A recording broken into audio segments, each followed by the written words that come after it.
In the symphony of shadows, there lies a place where the mysterious takes center stage. Join us as we unravel tales that blur the line between the mainstream and the macabre.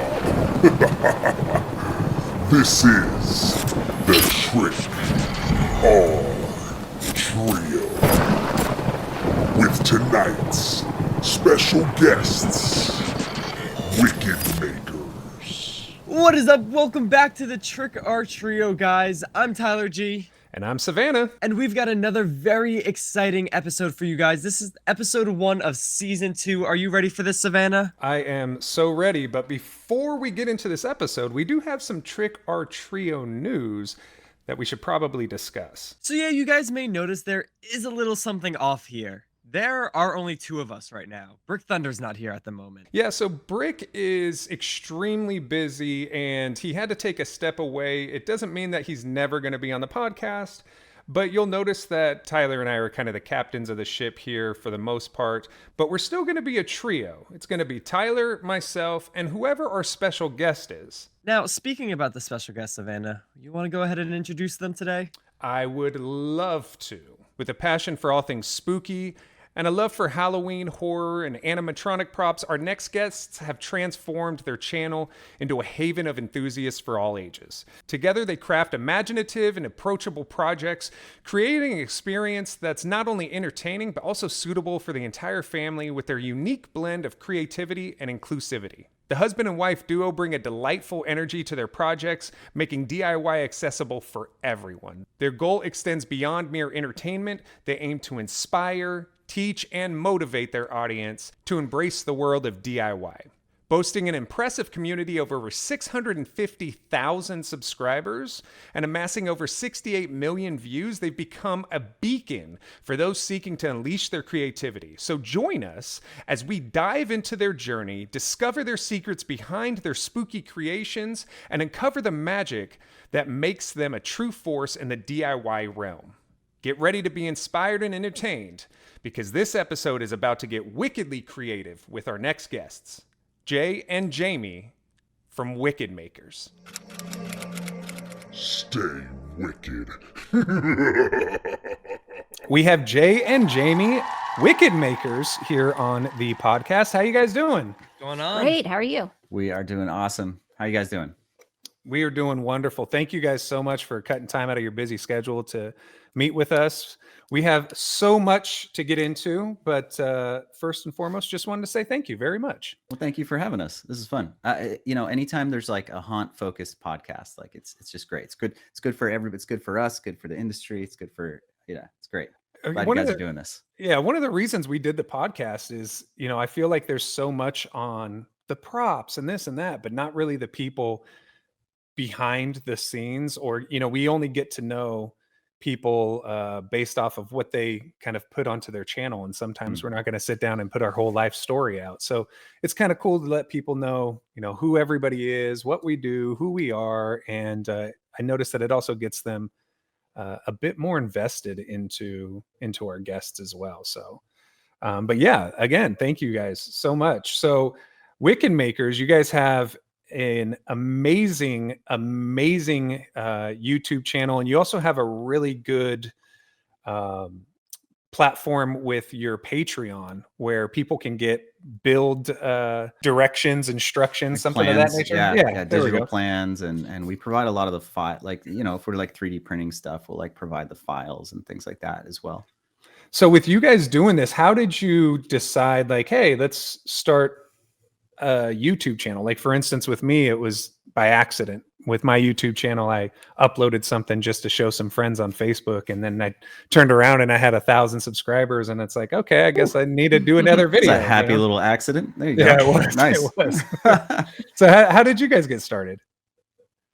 Do you want to tell the story? I'll tell part of it. Okay, Yeah. So yeah. at the time, I was working at a YouTube production company called Rooster Teeth. They produce animation and comedy stuff, and they release that on YouTube, but they also have their own subscription platform.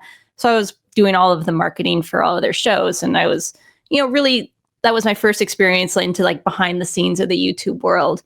And then we went to their Christmas party, And we were driving home. It was fun. Was it Christmas or New Year's? It was doesn't matter. Christmas, yeah. Christmas. It was just some big Rooster Teeth party. And we're driving home, and we were just I remember this so distinctly because it was like December 30th or something, and we were driving home, and we were like, we could do that. Like, you know how to do marketing stuff, and she's an engineer, and I knew how to do video stuff because of my background in animation and stuff. I'm like, we could combine our powers and like try it. And then like 2 days later, it was January 2nd. We started the YouTube channel with no plan. We're just like, we could do it. I don't know. We're gonna build something. And then we started making stuff. We started making videos. In the beginning, it was not haunt focused. Right. We just made like woodworking and stuff, stuff we were into at the time. And, Yeah, I know. Like one of your earliest videos was a Dungeons and Dragons like dice. Yeah, that was our first video. That was our first It was one. a Yeah. dice tower. Yeah. And yeah, so it was like, we were trying to apply like what we knew, but like everybody else, we didn't know what we didn't know. There's a big difference between posting a video on YouTube and then like being super, you just kind of do it for fun, like you said, and that can work, and that's great. And there's something organic and beautiful about just being able to post content. But compared to what we do now, where like every move we make is like ultra surgical, and we're like thinking things through a year in advance, it's way different. It's a lot different. But in the beginning, it was just for fun. It was like, let's just do videos. Like Rooster Teeth inspires us, so let's make things. Did you learn like a lot from them, like analytic wise and stuff like that? Like is that, do you think, a big reason why your channel spikes so much? I definitely learned a lot from them, from, like thumbnail strategy and titles and, how to keep people's attention, things like that. Yeah, definitely learned some from them. Yeah. And then also we learned what not to do, what we didn't want to do. Yeah. And I don't mean that like they're doing it wrong, but we kind Right. of from like okay, like we see what they're doing that maybe wouldn't work for us. So we kind of Yeah, how to do it a better. like what do we want to change, right? What do we want to do differently? But not gonna lie, I mean, there was a couple of years where we were like, what the heck? We're trying, this is not working, like, and it took a long time to like get the hang of it. And then eventually, like later that year, so it was January, and we posted our first video ever, and it was like beginning of February. And then at the end of the year, we did Halloween stuff because we always did it at home. We had a home haunt, and we're like, oh, cool, we could bang out a few videos on like how to do, like our fence and the skull tiki torches, like some real The basic. Mummy. I think the Mummy was one of the early ones. Yeah, the Mummy. And those did okay. They didn't do any better than our other videos at the time. Yeah, but it was like seasonal content for the people that were already subscribed or what have you. Yeah, exactly.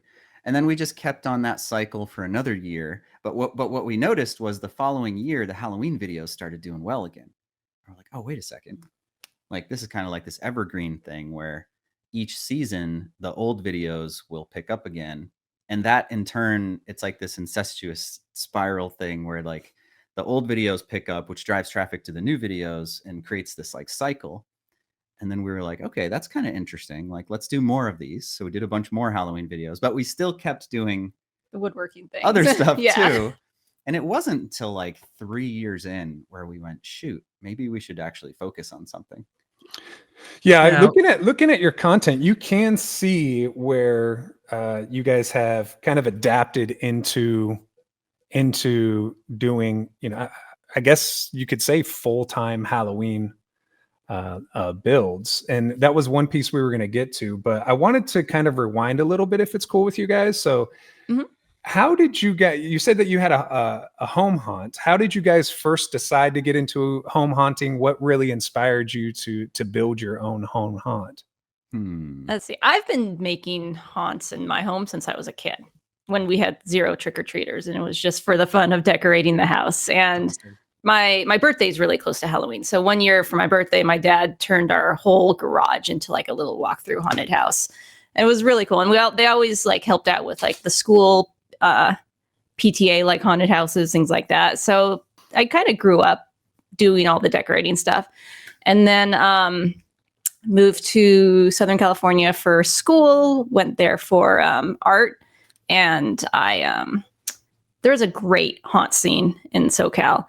And then for school, I was what I really wanted to do was go into special effects. So I was in that kind of world for a while. And so as soon as we had our own house that we could actually decorate, it was like, bang, gotta. Yeah. Did you guys know about like the Haunter community and all that stuff like beforehand? Like when you were younger and stuff like that? Did you? Well, I guess it just kind of picked up, but Yeah, I mean, I knew about it, but I was never like involved with them. Yeah, I don't think I knew it existed at all. I think it's one of those things where if someone had pointed it out, I'd been like, "Oh yeah, of course that exists. That makes perfect sense." But I had never really thought about it that much. I just loved making stuff. when did you guys And, first find out about like Transworld and stuff? I think, We were on the MHC podcast. but we knew about Transworld before that. It was just like it. To be honest, we had never even considered going, and then we were on their podcast, and they were like, "Yeah, we're going to MHC, and we were on their podcast, and they were like, you got to go to Transworld. Like, what's wrong with you?" We were like, okay. I think I had heard, like, I mean, I still get messages to this day where people are like, Transworld is an industry only show. Like, you can't even get into Transworld unless you like own a business and you spend $1 million a year on haunt stuff. And I'm like, I think dude, it started like that. I think for Yeah. a while it was like that, but the past few years they've lowered the age. Like I think you used to have to be 18 or something like that Yeah, I to think get it's in. Then they 15 lowered it now to or something. 16. Now it's 10. It's 10 now. But Yeah. every year it's just gotten more public, which is awesome because there's such a big community behind it. Like people like us. Like when I first started going, I was what 17, 16, I think. I wouldn't have been able to go. And Right. it's nice that now we can. Yeah, so for those, like, that was kind of my perception back in the day, and then that still persists. Like, I still get messages from people who are like, "Hey, I'd love to go, but I can't." And I'm like, "Yes, you can. Just go read the website. You can go to Transworld, and you should." But yeah, I mean, we didn't seriously consider going until we were on their podcast, and they were like, "Yeah, go. It's gonna be awesome." Now speaking about like meeting people, how did you guys meet? How did we meet? We met. We were both rock climbers, and I was looking for someone to go rock climbing with, and so we met. Our first meeting was at a rock climbing gym, and it was not supposed to be a date, but then it turned into one. There you go. Yeah.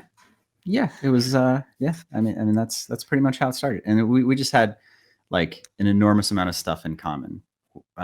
We got so lucky meeting each other because we are just like, I like to think we're a great team, both in terms of, we have 2 young kids now, 3 and 6. Like we love being parents. We have very similar like ideas on parenting and just like life, and of course we love making stuff together and have a lot of similar hobbies.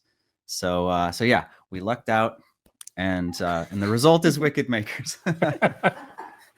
It's so when you guys met, did you guys meet in Texas or was it in Southern California or? Yeah, it was in Southern California.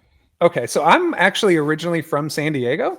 Okay, nice. Yeah, born and raised in San Diego. I moved out to Texas in 2016. So when you were talking about the haunt scene out there, there's definitely a haunt scene out there, but I do feel like it's different in Texas because everything's bigger in Texas.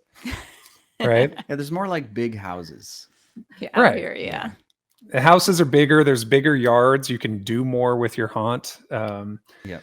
But hands down, Tyler's in New Jersey. Hands down, that's got to be like the Halloween capital of the world for some reason. Yeah, there you go.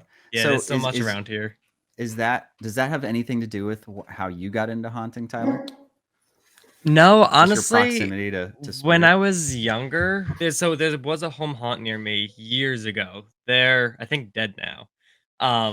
But I used Whoa, to always dude, go there. It's got real dark. I know. Now it's really a haunted house. Their commitment was just Exactly. incredible. But they did like super unique haunts, and this was before like Spirit got big and stuff. Like I remember the one I remember vividly was like an Alice in Wonderland themed haunted house that they did one year, which was just like super unique and stuff. But I've just always been into animatronics and theme parks and stuff like that, and I was just always, I guess, say creative when I was younger and just loved doing stuff myself. I loved going to haunted houses. So I was like, what if I try this at my own house? Now, I lived at an apartment back then, so it was a lot harder. There was a lot more, restrictions and stuff, but I would hang tarps and stuff like that inside of our apartment building. And eventually awesome. started collecting animatronics, found out about the community, And now we eventually moved into a house, and I've just got an open landscape where now I keep up most of the haunt all year round because it's that That's big. great. It's become massive. Yeah, with Tyler, it's his haunted house is by far like to be a home haunt at his haunt. You know, he has pneumatic props at his home haunt. His theming is ridiculous. He had this scene this year that was a church steepled, and you walked into this fully built church. You would not even remember that you were sitting in somebody's backyard. It was That's it was crazy. That's incredible. so cool.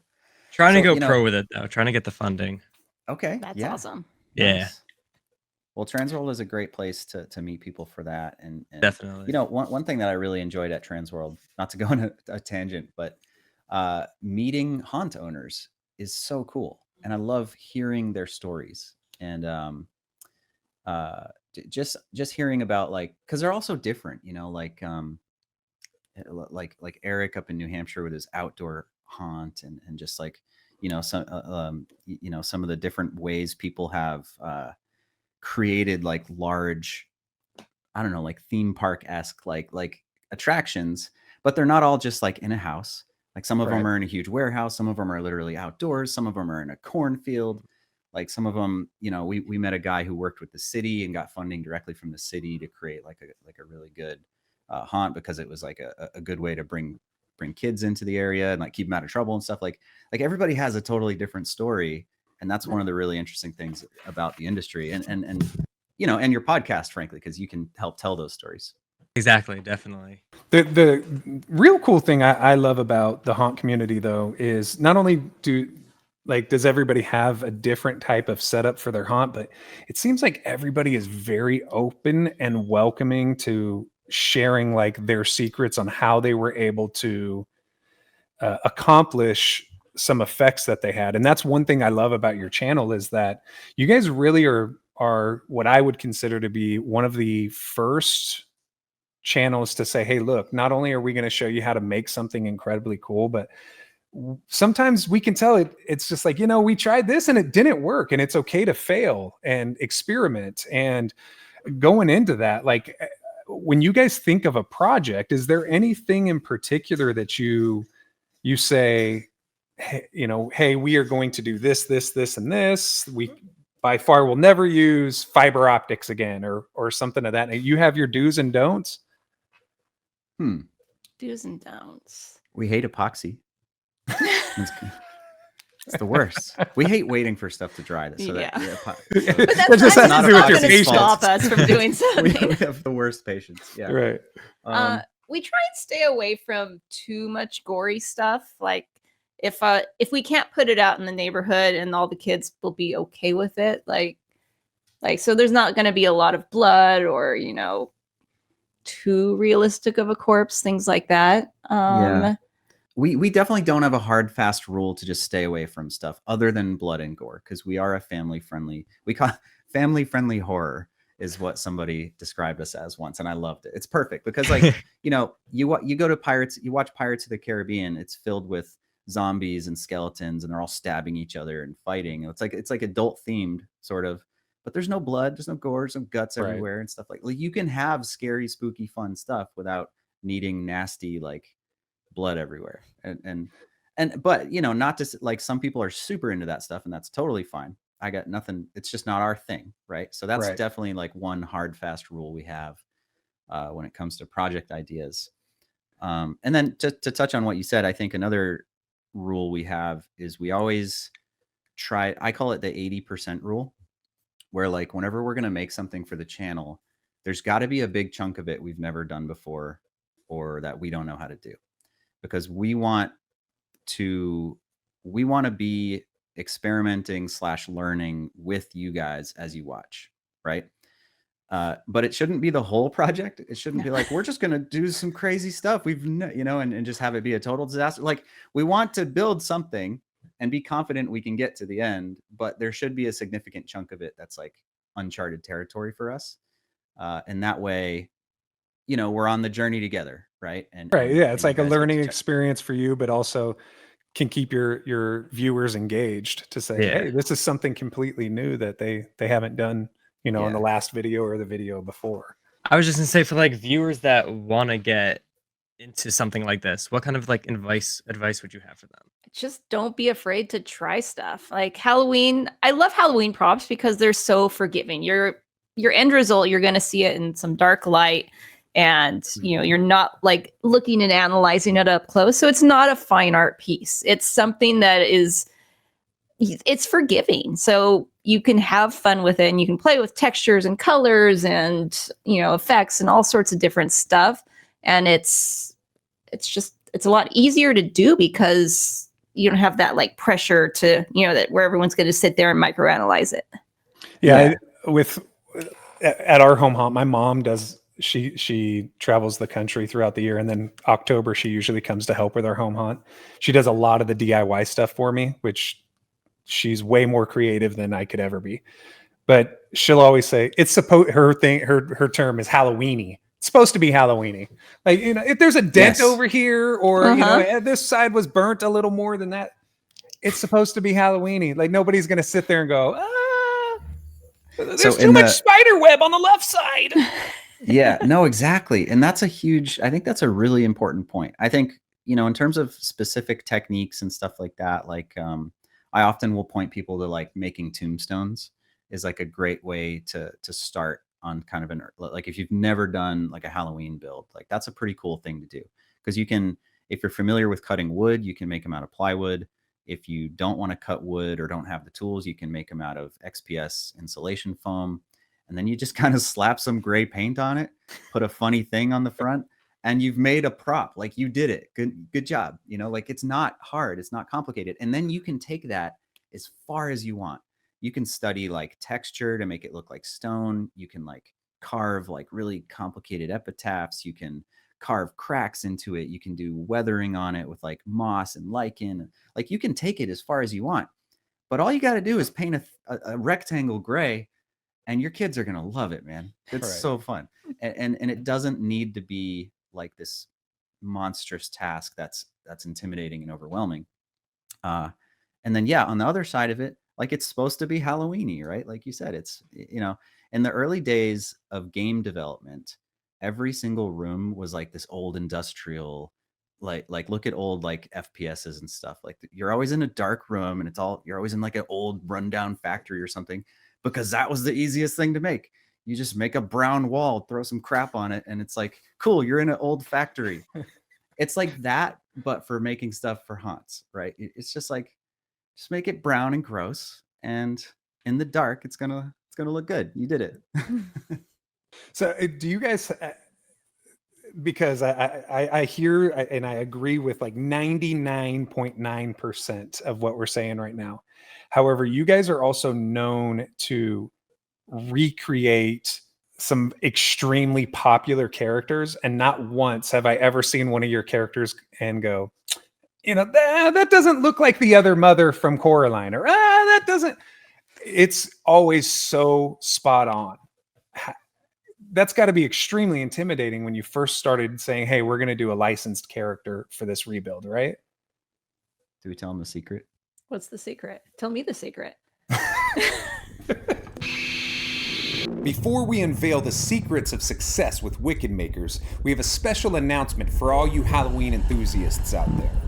Trick or Trio is not just a podcast. It's a community of fellow haunters, horror lovers, and Halloween fanatics. If you've been enjoying our spine-chilling episodes and want to ensure that eerie tales keep coming, we have a way to get you involved.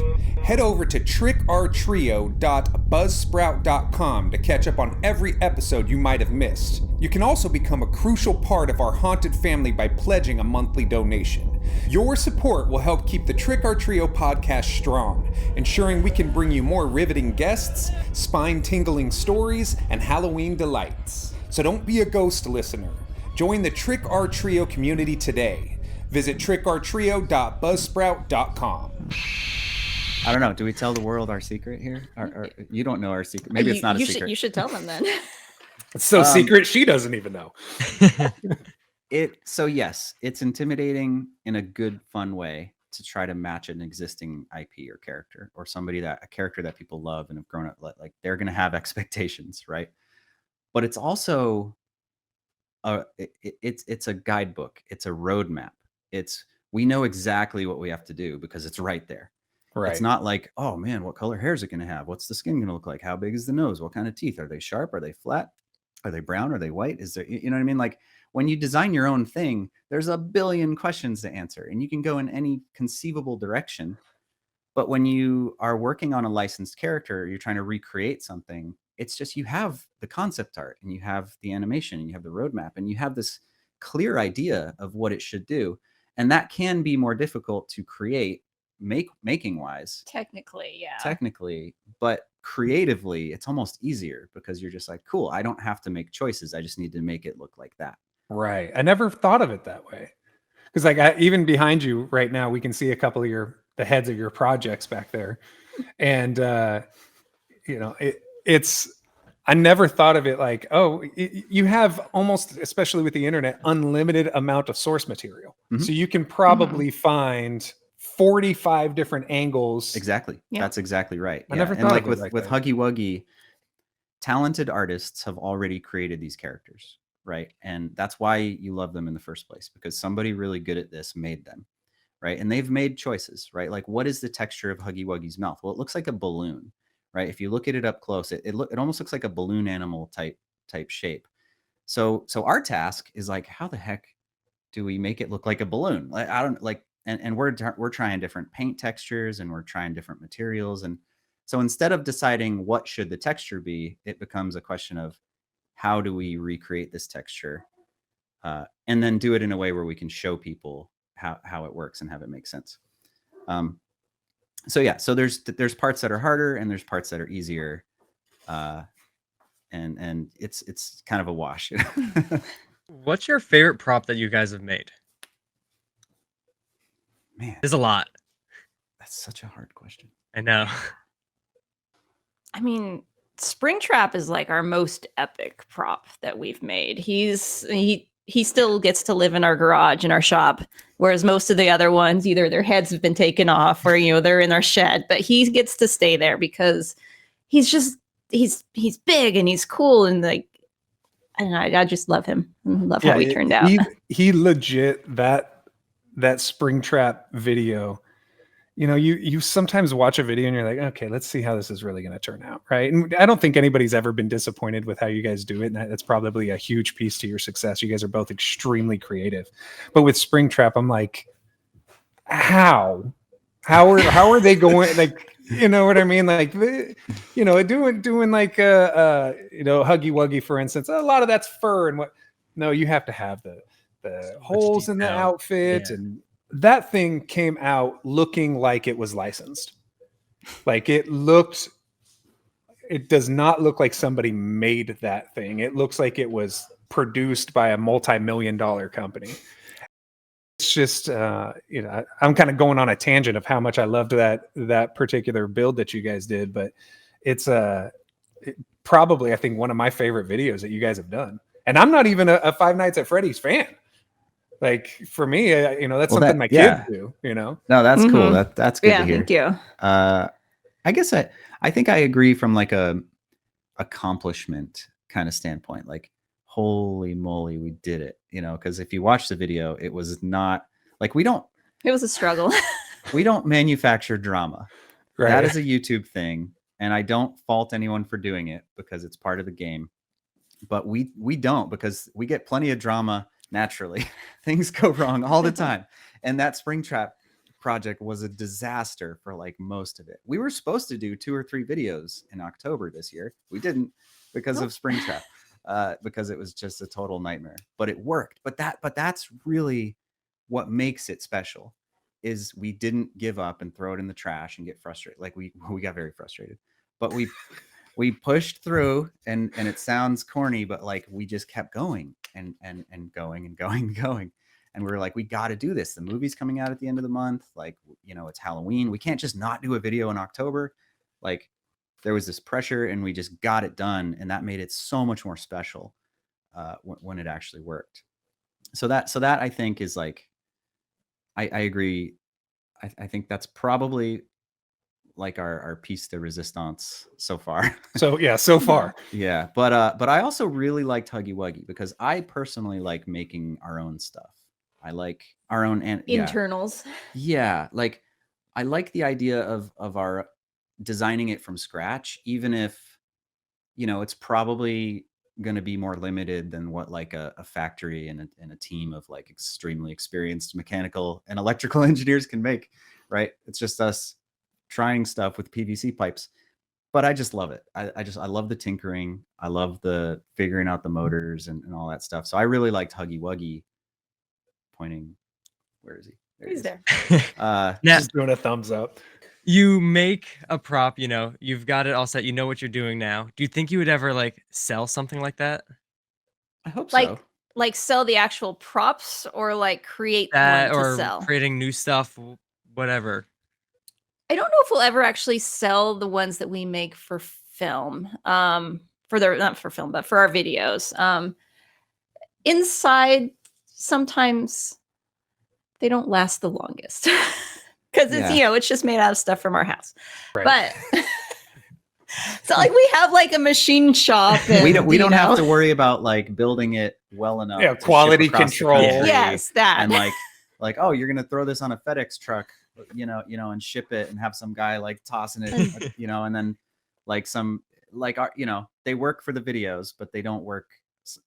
I don't know. They work for us They because we work a can few seasons. we and can yeah. take them out, every Halloween and like do a little repair work and stuff like that. Yeah, it's almost like the nuances of that particular prop that you've built Exactly. because you put it together. So Yeah, like I know- okay, the wires work great if they touch this way, Yes, but if they go that that's way, exactly right. Like Like a great example is we made the Pennywise spider, which I know I Savannah, love. you're a big fan of that one. yeah, But that thing is a mess. Like we took it out this last season, and like all the legs have fallen apart, and because we didn't like use the right PVC glue, so like we stored it in the shed, And there was then too it much hot melted, glue that and we it's used. like- And just stuff like that. So yeah, so we're gonna have, I don't know, I want to have like a museum someday of like all these cool animatronics. That'd be awesome. And you can always swing by our haunt in the fall and see them too. But also I think I would love to eventually, like down the road, design our own animatronics that we could, potentially sell. Whether that's, licensed characters or not, unclear, but that would just be super cool, right? Yeah, To it take would it to be, that next definitely. level. Mhm. And right now we're just having fun learning how to make them and showing you guys what we learn along the way. do you guys? I know that you guys do all of the making of the actual item, but are you also the ones that are editing everything yourselves? Do you write a script, or do you just freestyle it when you go out there, or do you have a couple folks behind the scenes that help you out? How do you guys go about that? Jay is our editor. So yes, we so far edit everything ourselves. We will try and script out the first minute, I think, like our intro. But after that, it's just kind of all freestyle. It's like It's planned. It's rough outlined. yeah, like we know what we're going to try to accomplish in a shot, but we don't know what we're going to say most of the time. I don't know. It's like a hybrid, I guess. It's like it's kind of like almost like documentary style, maybe, where like when the camera rolls, we know why it's rolling, but not what we're going to say Mhm. specifically.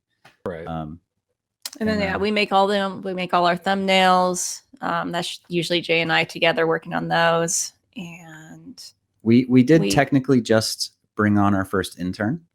Oh, cool. Who's working a couple days a week to help us with like random, cutting and painting and things like that. But that's brand new. Like up until about a week ago, yeah, Wow. it's just been us the whole time, which, as you can imagine, limits us. Which is Especially with why we having only, kids and stuff like that. Yeah. yeah, and so yeah, that's why we're only able to make a video every 3-4 weeks. yeah, we would love to do more videos. We just can't. Like we're not really able to scale yet. I was just gonna say, how long does it take to like edit a video usually around for you guys? About a week. Do you like wait till you're completely done with a project, or do you start editing as like you're halfway through a project or whatever? You're waiting for something to dry, you'll start a little bit of editing.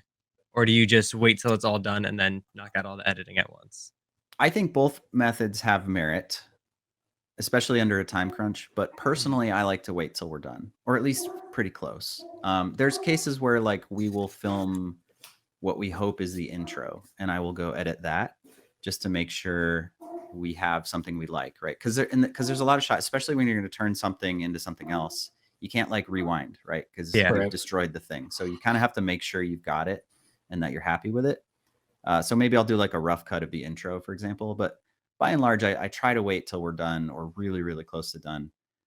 But then we're always not done. We always end up going back and doing some pickup shots and like maybe some VO or, you know, getting some extra close-ups of like a couple little parts or something. Or like our end beauty shots. I feel like we'll always shoot those like the day before the video comes out. Yeah.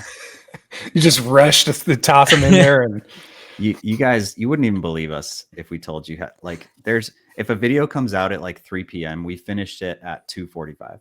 Like Right. I've been there. Oh, yeah. there is absolutely no padding. Like we're scrambling, and then often we're still editing the thumbnail. Like the video's already come out, and I'm like still frantically like, uploading, fixing yeah. stuff. Yeah, it's I'm we're not proud of that. It's not ideal. I'm doing a challenge with a couple of my buddies this year where we have to upload one video per week, and we've definitely, but me and my friend Ryan, how who's you- doing it with me, wild. we've been at that, late night grinding out the last edits, stuff like that, just to get it uploaded in time. they actually have a bet that if they miss a week, they have to like do a crazy Dye our hairstyle, hair, permanent yeah. hairstyle. And they Wow. asked me to get in on it, and I'm like, yeah, no, not going to do that. I might wait 2 months before I put out another video. I don't know, like, it depends on what I'm doing, right? But if he Yeah. loses with the clown stuff, he could have like a clown afro, dye it like a rainbow hair. There you Yeah, go. no. No, not your. I think it would work. I think it would work. I don't. I still have like I have my wife and I we do the podcast, we do YouTube. We've been doing daily shorts, not really shorts, but daily videos lately of animatronic backstories. And we also both have 9-to-5 jobs, and we have 5 kids and 3 dogs and 4 cats. So it's like I'm not There's a full gonna house there. yeah, I'm not going to rush to try to get something out on Sunday, like these young bucks can do, because they got the ease of not having so many responsibilities. But See, more power to them, I work in an Yeah. ice cream shop in the middle of the winter, so I could get editing done there. Yeah, no, that's It works. Great. That's good. I think there's a school of thought where if you are, let me start over. We have the unique experience of having done other video stuff in our past lives, right? And we don't take that for granted. Like I've been editing video since I was 15 years old, right? Like I just know how to do it, and I have a lot of practice, right? So I'm comfortable doing that. And Jamie went to art school and worked in marketing. Like we have built up a bunch of skills that we're lucky to be able to use. So that has helped tremendously when we go to YouTube and are trying to make videos. If you don't have that experience, then making lots and lots of videos is a great idea, because that's how you can get that experience, right? But we're at a point where we're like, shoot, like we when we decided to go full time on YouTube, we're like, can we get away with only making 11 videos a year and still be full time? That doesn't sound like a good idea, but let's try it. And one thing that we've discovered is that it can work pretty well. And so we definitely have like a quality over quantity approach. And a lot of it is not even necessarily the video production. It's just the projects are big. And that's like, Right. We've had talks about how do we make smaller things so we can make But instead, we just keep making them bigger and bigger Yeah. projects. Somehow because you guys are we going don't the know how to opposite. scale down. that's a problem. But I think making loads of videos is cool. Like if every time you make a video, try to make it a little better than the last one, whether that's you readjusted the microphone audio so it sounds better, you learned a new editing trick, maybe you found a camera setting you'd never used before, right? Or whatever, there's a billion things, and you can get 1% better at any one of them on each video. Yeah. You know, and that's a good use of your time, I think. For me, and I don't want to speak on Tyler's behalf because he's actually a little bit more knowledge savvy than I am. But when I edit my videos, because I do pretty much like 99% of my editing, my wife will do some editing as well. But for me, it's like I know what I want something to do. If I don't know how to do it, I'm just clicking around to figure out how to. So there's sometimes I'll have a whole segment of an animated figure walking away, and I'm literally going frame by frame by frame and cutting his arm and moving it and cutting his arm and moving. Good. And it will take 4 to 4.5 hours for about a 10-second shot that nobody probably notices but me. But, you know, I do feel like there's some beauty in that, you know, the YouTube is still kind of the Wild West in certain ways, where it's just like, hey, whatever it gets done for you, then do it. You know what I mean? Nothing 100%. nothing to it Yeah. but to do it, man. Yep. Yeah. Did you guys have? I know that you had talked about editing videos since you were a teenager, and Jamie, I know that you had worked at Rooster Teeth. But did you guys ever have a channel to your own before Wicked Makers? A YouTube channel? Mm-mm. Yeah. So this was like your first venture. Hey, let's go out there and let's knock it out the park on our first try. Yeah, well, you make it Yeah, sound I like mean- our first video was this massive, like we've been doing, you know, Wicked Makers has been, we just had our 6 year, no, like, I don't know, 5 or 6 year, I should probably know this. I don't know. Like a lot of years, you guys. It's all A the lot of years. epoxy that you're breathing Yeah, in. no, I know, right?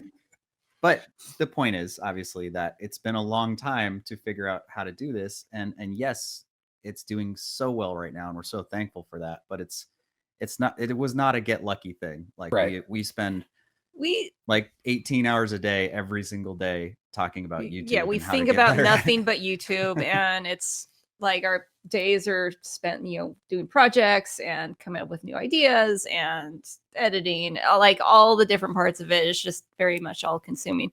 But we were both lucky enough that we have, you know, so many skills in our backgrounds, individual backgrounds, that came together, to make, you know, to make us, give us, I guess, a leg up when we got to YouTube.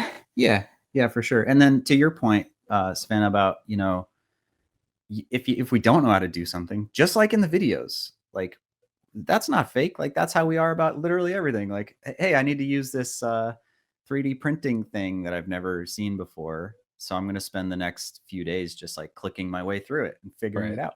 And that, I don't know, that's just how my brain works. And that basically translates to every aspect of YouTube as well. Like we taught ourselves analytics and how to read them and how to make titles. You know, you want to make a good YouTube title, you got to go study, like there's all these people out there who are like experts in it, and you can find them and you can study their stuff and understanding like why does that even matter in the first place? Like, why is a title important? It's actually extremely important. The title and thumbnail are like more important than the video itself.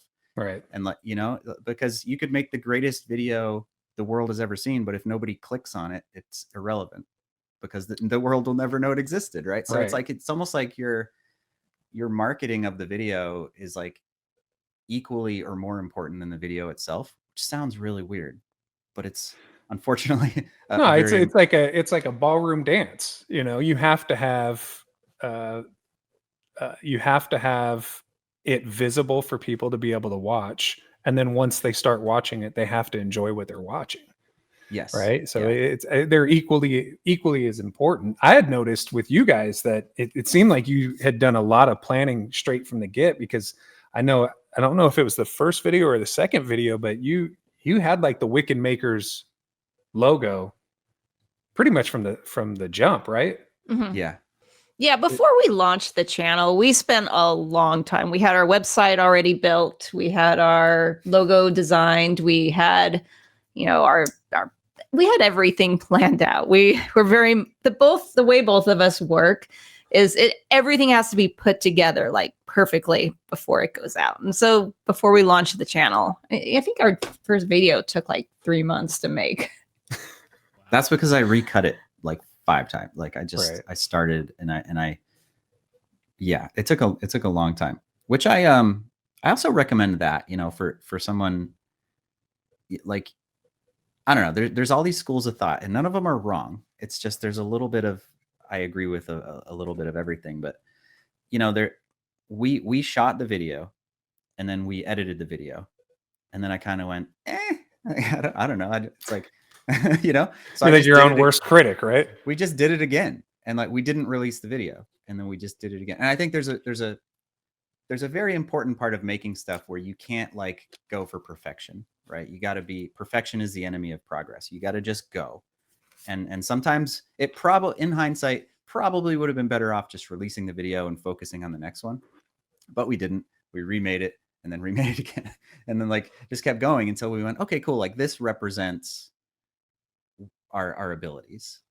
That was important to us because we were like, we do know how to do some of this stuff. I want the video to make it seem like we do. But yeah, it all worked out in the end. It did. Yeah, sort of. I mean, it took years. Like I said, I think the biggest lesson that we learned since we started was that you got to focus on something. And for us, that meant focusing on spooky stuff, right? And it's not always necessarily what you want to do, right? Like I kind of want to be in the shop, like working on Arduinos and like motors and technical stuff and 3D printing like all the time, right? But it's not just about what I want to do. It's about what do we want to produce for the audience and for people who want to watch this stuff. And it's finding the blend of those two things, right? The overlap. And when we decided to like finally focus, like that was enormously helpful for the channel, but also for us creatively, because instead of going in any conceivable direction, it was like, no, like we need to pick ideas in this one little track. And that was good. Yeah, it's crazy to think about that because, I think that especially when people first get started making content, it's almost as if, hey, this trend is popular, so I want to do this type of video. This trend is popular. There's ways to put those trends into the content that your audience wants to make. Like, for instance, you guys knew the Five Nights at Freddy's movie was coming out. Okay, well, how can we incorporate that into what we already do, as opposed to the 99.9% of other channels that had some kind of Five Nights at Freddy's content? Yours stands out because you're tying that in with what at the end of the day your baseline is, and your baseline is making really cool stuff. So it's interesting to think of it the way that you just worded it, because I think with a lot of YouTubers when they first start out, like I said, for me, it was an accident, right? It was, hey, here's some Halloween stuff I got, showing someone on Facebook, and then, oh crap, I got a channel, right? It was a bit different for me. And with that in my process, and I know that Tyler, he doesn't go through it as much, but he also goes through it as well. And I wanted to ask you guys about this. There's times where I love making content, but there's times where the process for me is like almost just overwhelming. It's like, oh my gosh, I have to get something out by this time. I have to get something out by this time. But I don't want to cut corners on the quality. You guys seem to have a really good balance with that. Like you said, you wanted to do multiple videos in October, but you weren't able to. So, hey, let's just put all of our eggs in one basket with this one video and make sure that the quality of it was phenomenal, right? With that, like your day-to-day life, other than doing your YouTube stuff, we know that you both are parents. Are you guys still doing the rock climbing? Are you guys still doing the stuff where you take a pause away from being wicked makers and just going back to being Jamie and Jay? Going deep, man. Yeah. Well, poster, right? 99% is split between wicked makers and parenting. I think we definitely got burnt out a little bit after this last season. So you notice we didn't put the video out in December. So we used that month to kind of relax and refresh and recharge. Yeah. That's the word I'm looking for. One of those R words. Yeah, we do not have a good balance, to directly answer your question. and it's something we're constantly working on. And I think part of it is, our kids are very young, and they, anybody out there who's a parent understands, right? Like you give almost everything you have to your kids. Yep. And then what's left goes to the business, and then what's left after that is sleep. Uh-huh. And If you can get it. and we make time to play D&D. We do Yes, that. yes. That is the Okay, one. so you guys are still into D&D. yeah, oh Yes. man, yeah, but we didn't for a long time, and that's kind of what we get. So we we used to have a D&D stream. Like it is one of our favorite things to do is play D&D, and then COVID happened, which kind of made it impossible to do it in person for a while, and we kind of said, okay, like we're really struggling with time management, like we got to cut that out, like unfortunately, because it's a big time sink. It's playing Dungeons and Dragons is a big commitment, and It's not a for you, 'cause 20-minute you're game. a DM, yeah. yeah, and I'm usually the dungeon master, which means I've got another 8 hours of planning the game ahead of the 3 or 4 hour game once a week, which is a lot of time for us. So we stopped for a long time, but this, I don't know, maybe like 3 months ago we started playing again, and that was like a big deal for us because we're like, oh, Yeah. we like made time, we did it, we're doing something, and so I'm proud of that. But no, we haven't gone rock climbing in like 2 years at least, or hiking. We used to go hiking all the time, but I think that's more because It's more where we live. yeah, it's Right. more yeah. There's the hiking is not as great here. In Well, you guys are Texas. in South Texas, right? We're in Austin, yeah. Okay. So it's not super hilly and out there. No, you know, I mean, compared to technically we're in Southern hill country, California. but it's like 4-foot hills. It's like, Texas is Ant flat. hills. I went like there. I went. anthills. We're in anthill country. I went to Texas for the first time over the summer this year, and it is flat there. Like that was Yeah, one of the big things. Like Jersey, there's so many hills around and stuff. But And and it's hot. It's I don't know, not to make Mhm. excuses, but it's like Sure. it's just, I don't know, it's different than Southern California, that's for sure. Yeah. But it also has its charms. There's a lot we really like about here. But yeah, we're trying. Like when you run your own business, and that's not just a YouTube thing. Like anybody who's an entrepreneur, like you kind of gotta put it all in. You gotta go all in, Yeah. or it's you might it might Or it's a work. hobby. Yeah, and you might do okay when you're not putting it all in, but you know sometimes you just it takes a lot. It takes a lot of time, and I think you mentioned earlier, like we're trying to hire on some help for the first time. We got an intern, which is cool. We started we started paying somebody to help us do things, and that's a new thing for us. Like just figuring out how to do that, and like do we want to hire an editor, for example, so that I can have that week back?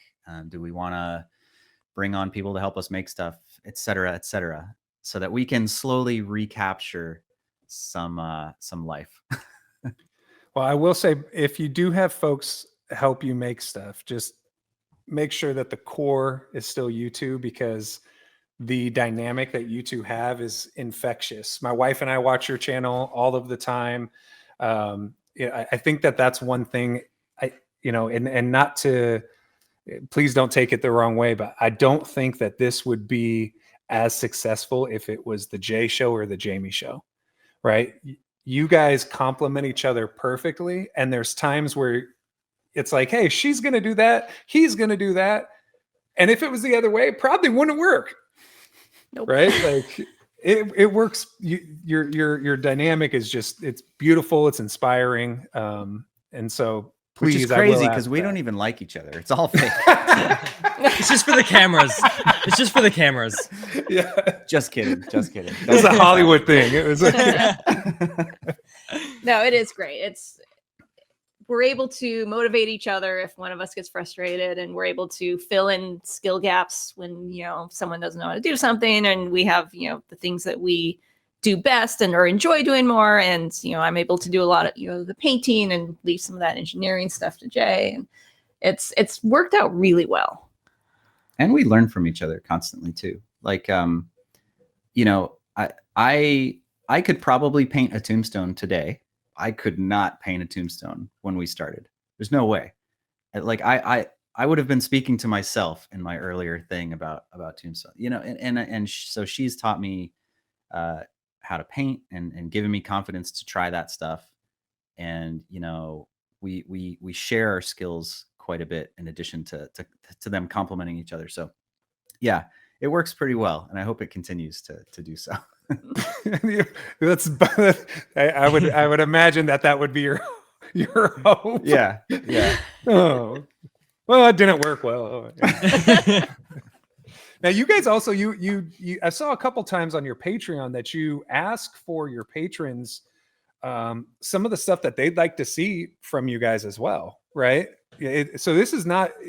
I know that with your community and Jay, you're on your Discord pretty often. You're really involved with the folks that are subbed into your channel, and that's another thing that's pretty inspiring is to see how much you guys get involved with bouncing ideas off of some of your Patreons or some of the folks on your Discord. I guess I don't know if it's a marketing thing or if it's just, hey, it's one of those things nowadays that you just, I'm online anyway. Let me talk with these folks about some of the things we have in common. But how did you decide to kind of allow yourself to be a bit more open than some YouTubers, air quotes, YouTubers allow themselves to do? I'd say a couple years ago, we made the decision that we really wanted to focus on building up a community around the channel. So we started up the Facebook group and the Discord and just creating places where people can come and interact and talk to each other and talk to us, and we can talk to them, and providing those spaces. I think I enjoy it, which helps a lot. Like I love talking to people, and especially about this kind of stuff. And also I think anybody who does content creation understands that it's very like you're by yourself all the time. We are so lucky to have each other to bounce ideas off of, because most people are just doing it solo, and you don't have that soundboard, you don't have that community or person to bounce ideas off of, and it's 100 times harder. Like if you got to go find people to talk to, and whether that's about painting or programming or making YouTube videos, like you got to find your tribe. You got to go find people who are into the same stuff, who you can learn with.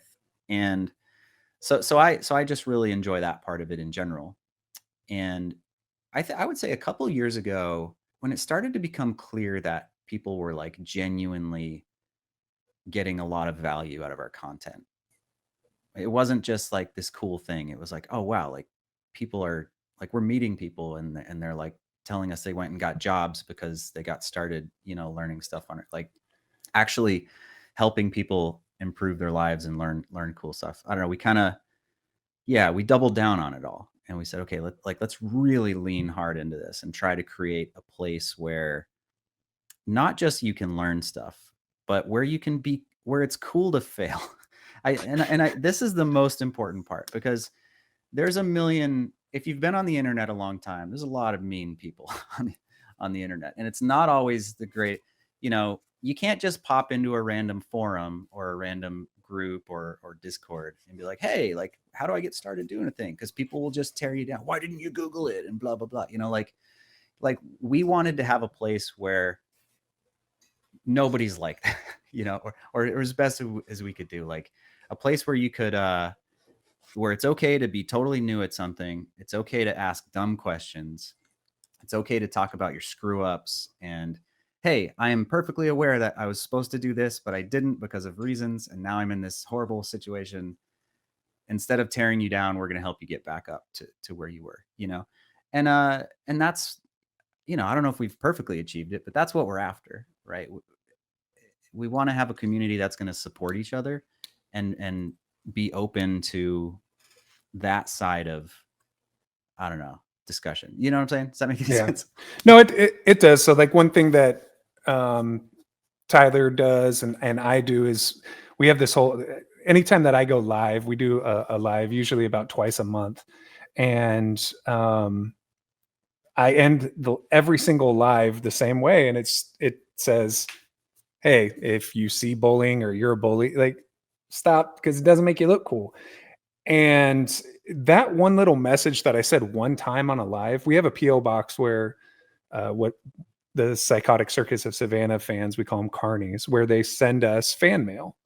And we have up in our other studio, literally it's like a 10-foot wall that is just plastered with letters and drawings from people older than me down to, I think one of those drawings, Amy, is like a 3 or 4-year-old, of kids that are drawing stuff from our channel or saying bullies suck. And sometimes people will send letters to Amy and I and say, hey, you know, I'm going through this and I wish that my parents were you guys, and stuff like that, where it's like it got a bit deeper than I really expected it to get.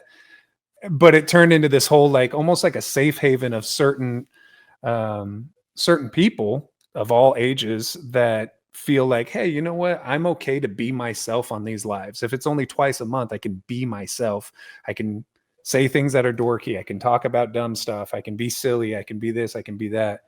And I don't think that there's enough people, especially in the haunt community, but just in the YouTube community in general, that really have something like that you guys have been able to accomplish Which as is, well. you know, the weird irony of that is that we're all outcasts, man. We're all like, we're not going to the baseball game or whatever. No, if you like baseball, good for you. We're going to the haunted house, dude. All the people You that know, like baseball have just unsubscribed. They're just sorry to the no, you know what I'm saying. Yeah. Like, we don't. Yeah, we like all got our normal own stuff. quirks. We like Right. scary things and Right. horror movies and punk rock and metal and like just crazy stuff, right? Like we're already the outcasts. We got to support each other, man. And like, and I'm glad that you have that message, because it's really important, and it does help people and it does change their lives. And for us, we try to do that through making things, right, through creativity and through like helping you feel more confident in yourself and in your life by just creating cool stuff that makes you feel good, but it's important in every aspect of your life, to not to treat other people with respect and to be courteous and to just be a good person in general. So I, at least for me, Tyler, I'm not sure about you, but I do have one final question. And for me, it is going to cause someone in this group to feel like an outcast. So I was waiting for that. you have a choice, and it might be different from each other. It might be different from your kids, but if you had Velveeta shells and cheese or Kraft macaroni and cheese, which one are you choosing? It's so easy for me. Velveeta's got the actual like cheese in a not powder cheese. Yeah, So yeah, that's it's the like one. a sauce. Yeah, that one. It feels more real. Yeah, the other one can't even hold a candle to Velveeta. Velveeta it's not even it's not even close, Tyler. They're not even in the it's not. He left. He's gone. We've already lost one member. Now we're losing a second. It's your show now, Savannah. He's going to make a box right now, is what it is. The blue box.